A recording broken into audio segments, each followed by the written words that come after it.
Você já parou tudo o que estava fazendo para ajudar alguém que nem pediu ajuda? Você já adiou os seus próprios sonhos para não deixar outra pessoa para trás? Você já ficou acordado de madrugada resolvendo o problema de alguém enquanto o seu próprio problema estava esperando na fila há semanas?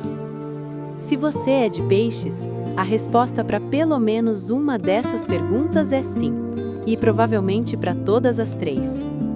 Hoje eu quero falar sobre algo que vai tocar fundo, porque não é só um traço de personalidade simpático, é um padrão que pode estar silenciosamente destruindo a sua vida enquanto você está ocupado salvando a dos outros. Vamos começar entendendo de onde vem esse impulso. Peixes é o signo da compaixão, da entrega, do amor incondicional. Regido por Netuno, você tem uma capacidade natural de sentir a dor do outro como se fosse sua. Quando alguém ao seu redor está sofrendo, você não consegue simplesmente ignorar. É como se um alarme silencioso disparasse dentro de você, dizendo que você precisa fazer algo, que você pode ajudar, que se você não ajudar, quem vai? E aí você age. Você doa seu tempo, sua energia, sua atenção, seus recursos, às vezes até seu próprio bem-estar, para garantir que o outro esteja bem. E no momento isso parece certo, parece bonito, parece que é quem você é. Mas existe uma pergunta que Peixes raramente faz para si mesmo. E eu? Quem está me salvando? Porque enquanto você está de plantão emocional para todo mundo ao seu redor, você vai adiando a sua própria cura, os seus próprios sonhos, as suas próprias necessidades, como se você não merecesse a mesma dedicação que oferece tão generosamente para os outros. E isso tem um nome.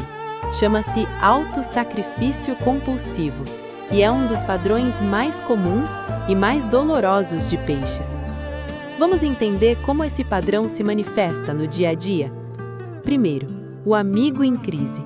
Você conhece aquela pessoa que só aparece quando está mal?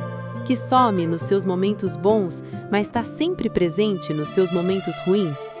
Peixes não apenas tolera essa dinâmica, Peixes a alimenta, porque quando alguém precisa, você aparece, sem questionar, sem cobrar, sem se perguntar se essa relação é equilibrada. Segundo, o relacionamento amoroso desequilibrado. Peixes têm uma tendência de se apaixonar por pessoas que precisam ser salvas. O parceiro com traumas profundos, a pessoa com potencial que nunca se realiza, o ser humano lindo e quebrado que você tem certeza que pode consertar com amor suficiente. E você ama, e você se doa, e você espera. Mas no fundo você sabe que está carregando um peso que não deveria ser só seu. Terceiro, a família. Peixes muitas vezes assume o papel de mediador, de cuidador, de pacificador dentro do núcleo familiar. Você é quem resolve as brigas, quem cuida do parente doente, quem suaviza os conflitos, quem segura as pontas para que tudo não desmorone. E você faz isso com amor, mas também com um cansaço que vai se acumulando em silêncio. Quarto, o trabalho. No ambiente profissional, Peixes é aquele que assume as tarefas dos outros, que fica além do horário porque alguém precisava de ajuda, que não reclama das injustiças porque não quer criar conflito, que coloca o bem da equipe acima do seu próprio crescimento repetidas vezes. Em todos esses cenários, existe um fio condutor. Peixe se coloca por último, sempre.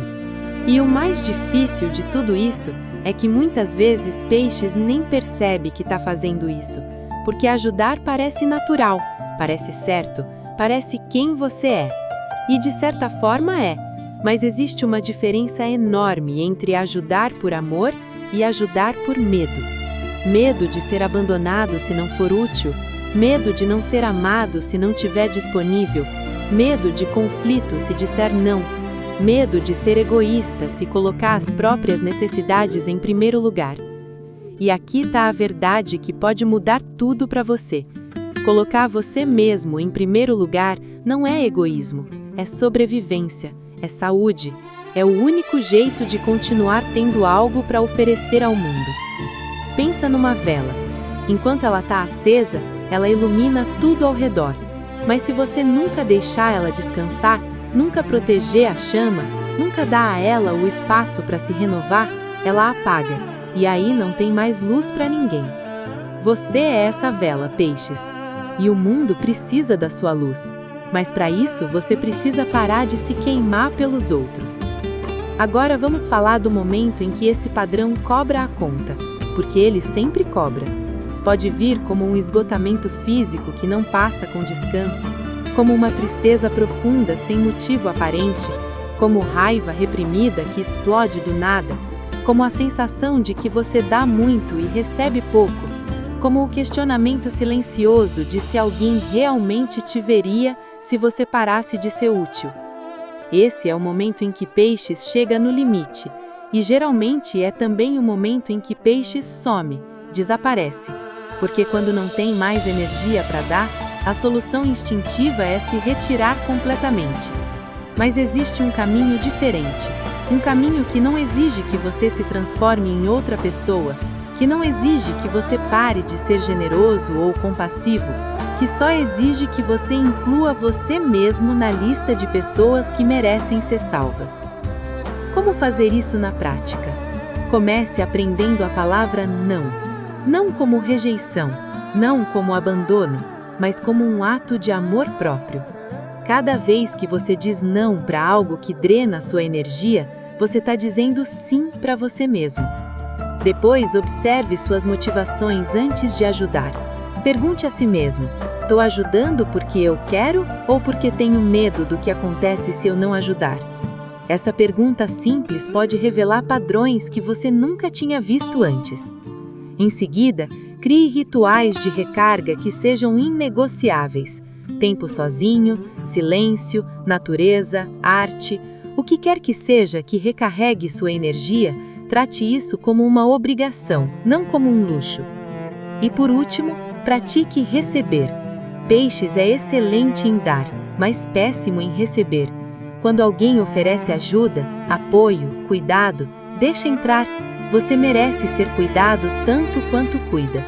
Porque no final das contas, a maior missão de Peixes nessa vida não é salvar o mundo, é aprender que você também faz parte do mundo que merece ser salvo.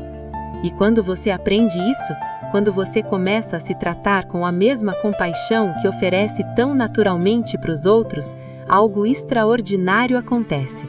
Você não para de ajudar, você não para de amar, você não para de se importar.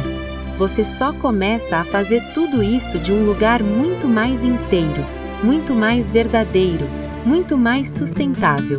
E o amor que vem de um lugar inteiro é o amor mais poderoso que existe.